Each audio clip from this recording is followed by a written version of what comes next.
আসসালামু আলাইকুম। বাংলা সংবাদে আপনাদের সবাইকে স্বাগত জানাচ্ছি। আমি ফিরোজ তোহা। শুরুতেই বিআরবি কেবলস সংবাদ শিরোনাম। বাংলাদেশের সর্বশেষ গুরুত্বপূর্ণ আপডেট সংবাদে আপনাকে স্বাগত। শুরুতেই সংবাদ শিরোনাম, পরে বিস্তারিত।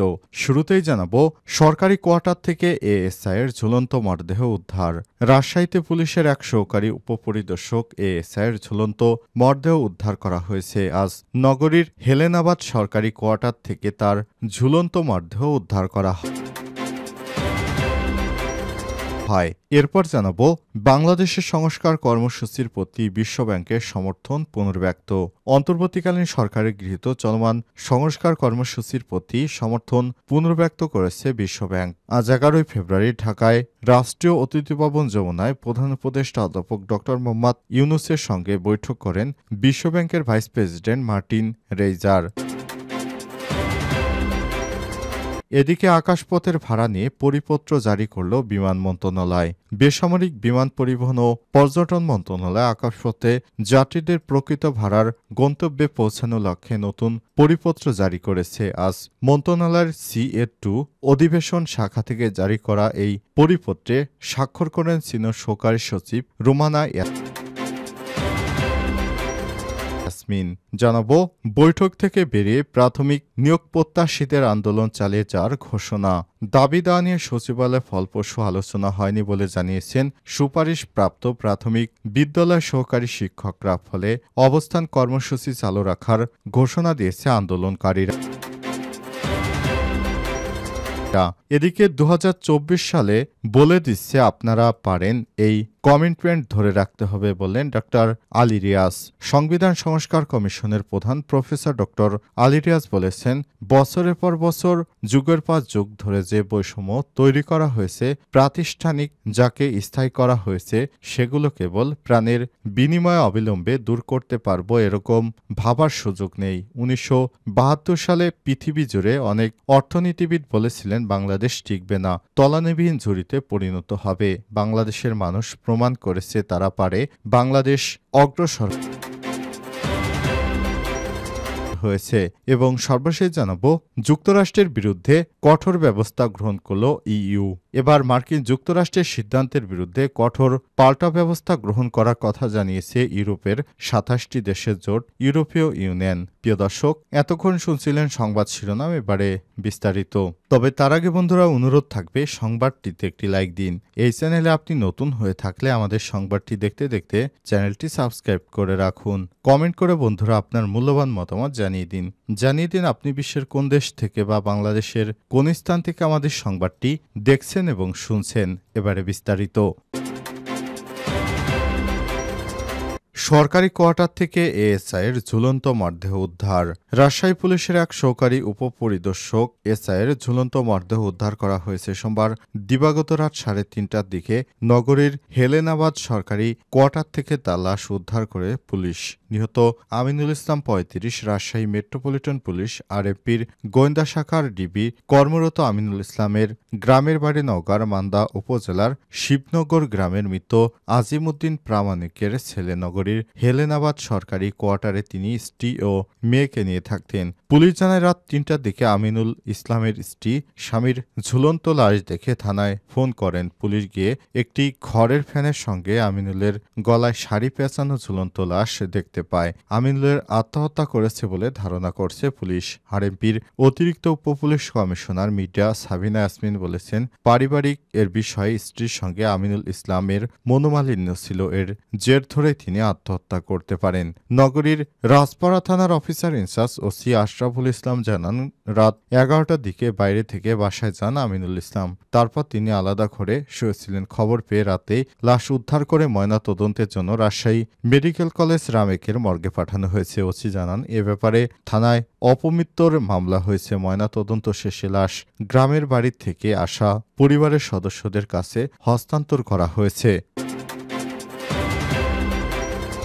বাংলাদেশের সংস্কার কর্মসূচির প্রতি বিশ্বব্যাংকের সমর্থন পুনর্ব্যক্ত। বাংলাদেশের অন্তর্বর্তীকালীন সরকারের গৃহীত চলমান সংস্কার কর্মসূচির প্রতি সমর্থন পুনর্ব্যক্ত করেছে বিশ্বব্যাংক। মঙ্গলবার 11 ফেব্রুয়ারি ঢাকায় রাষ্ট্রীয় অতিথি ভবন যমুনায় প্রধান উপদেষ্টার অধ্যাপক ড. মোহাম্মদ ইউনূসের সঙ্গে বৈঠক করেন বিশ্বব্যাংকের ভাইস প্রেসিডেন্ট মার্টিন রেইজার। এ সময় মার্টিন রেইজার বাংলাদেশের চলমান সংস্কার কর্মসূচি নিয়ে তাদের সমর্থন পুনর্ব্যক্ত করেছেন। বৈঠকে উভয়ের পারস্পরিক স্বার্থ সংশ্লিষ্ট বিষয় নিয়ে আলোচনা হয়েছে। বিশ্বব্যাংকের অর্থায়ন কর ব্যবস্থা সহ অন্যান্য ক্ষেত্রে ডিজিটালাইজেশন পদ্ধতি চালু এবং বিভিন্ন ক্ষেত্রে সুশাসন ও স্বচ্ছতা প্রতিষ্ঠার লক্ষ্যে সংস্কার কর্মসূচি বাস্তবায়নের বিষয়ে আলোচনায় উঠে আসে।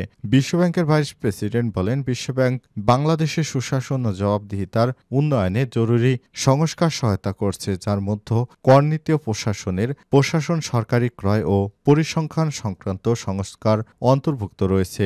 রেইজার বলেছেন, গণতান্ত্রিক উত্তরণের পথে অবশ্যই বাংলাদেশকে সহায়তা করবে বিশ্বব্যাংক।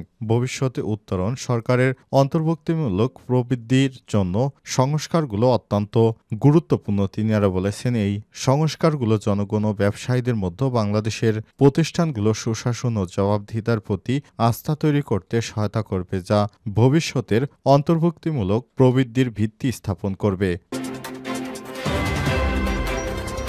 আকাশপথে ভাড়া নিয়ে পরিপত্র জারি করল বিমান মন্ত্রণালয়। বেসামরিক বিমান পরিবহন ও পর্যটন মন্ত্রণালয় আকাশপথের যাত্রীদের প্রকৃত ভাড়ায় গন্তব্যে পৌঁছানোর লক্ষ্যে নতুন পরিপত্র জারি করেছে। মঙ্গলবার 11 ফেব্রুয়ারি মন্ত্রণালয়ের CA-2 অধিশাখা থেকে জারি করা এই পরিপত্রের স্বাক্ষর করেছেন চীনের সহকারী সচিব রুমানা ইয়াসমিন। পরিপত্রে বলা হয়েছে, গ্রুপ টিকিট বুকিং সহ যে কোনো টিকিট বুকিংকালে যাত্রীদের নাম, পাসপোর্ট নম্বর ও পাসপোর্টের ফটোকপি সহ বুকিং সম্পন্ন করতে হবে। বুকিং প্রদানে 3 দিনের মধ্যে যাত্রীদের নাম টিকিট ইস্যু না হলে সংশ্লিষ্ট এয়ারলাইন্স স্বয়ংক্রিয়ভাবে টিকিট বাতিল করবে। গ্রুপ বুকিংয়ের মধ্যে ব্লককৃত টিকিট 7 দিনের মধ্যে বিক্রয় নিশ্চিত করতে হবে, অন্যথায় 3 দিনের মধ্যে টিকিট স্বয়ংক্রিয়ভাবে বাতিল হয়ে যাবে। গ্রুপ বুকিংয়ের ক্ষেত্রে টিকিটের প্রকৃত বিক্রয় মূল্য বিক্রয়ের সঙ্গে সঙ্গে বেসামরিক বিমান পরিবহন ও পর্যটন মন্ত্রণালয়কে অবহিত করতে হবে এবং মন্ত্রণালয় তা জনগণকে জানাতে ওয়েবসাইটে প্রকাশ করবে। পরিপত্রে আরও বলা হয়েছে, সব প্রকার এয়ার টিকিট অনলাইনে বিক্রয় করতে হবে এবং টিকিটের মূল্য টিকিটের গায়ে প্রদর্শিত থাকতে হবে। এয়ারলাইন্স ও ট্রাভেল এজেন্সি সমূহকে ট্রাফিক ক্লিন বিধান মেনে চলতে হবে এবং বাংলাদেশের বেসামরিক বিমান চলাচল কর্তৃপক্ষ বেবিচক অনুমোদিত ছাড়া বেবিচকের ওয়েবসাইটে প্রকাশ করবে। ট্রাভেল এজেন্সিগুলো যাত্রীকে এয়ারলাইন্স থেকে প্রাপ্ত মূল্য সম্বন্ধিত টিকিট বিক্রয় রসিদ প্রদান করবে। মন্ত্রণালয়ের এই নির্দেশনা আরও বলা হয়েছে, চাহিদা না থাকা সত্ত্বেও কিংবা চাহিদার অতিরিক্ত টিকিট মজুত করে অন্য এজেন্টের মাধ্যমে বিক্রির ফলে মূল্য বৃদ্ধির ক্ষেত্রে ট্রাভেল এজেন্সির নিবন্ধন সনদ স্থগিত বা বাতিল করা হবে। বাংলাদেশে ফ্লাইট পরিচালনাকারী এয়ারলাইন্স বা ট্রাভেল এজেন্সি সমূহকে ওয়ার্ক ভিসা নিয়ে বিদেশগামী শ্রমিক বা কর্মীদের জন্য বিশেষ বিমান ভাড়ার ব্যবস্থা করবে।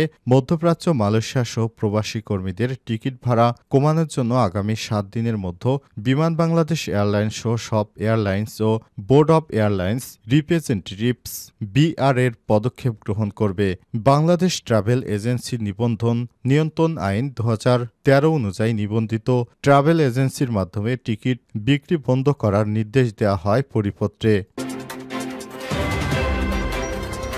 বৈঠক থেকে বেরিয়ে প্রাথমিক নিয়োগ প্রত্যাশীদের আন্দোলন চালিয়ে যাওয়ার ঘোষণা।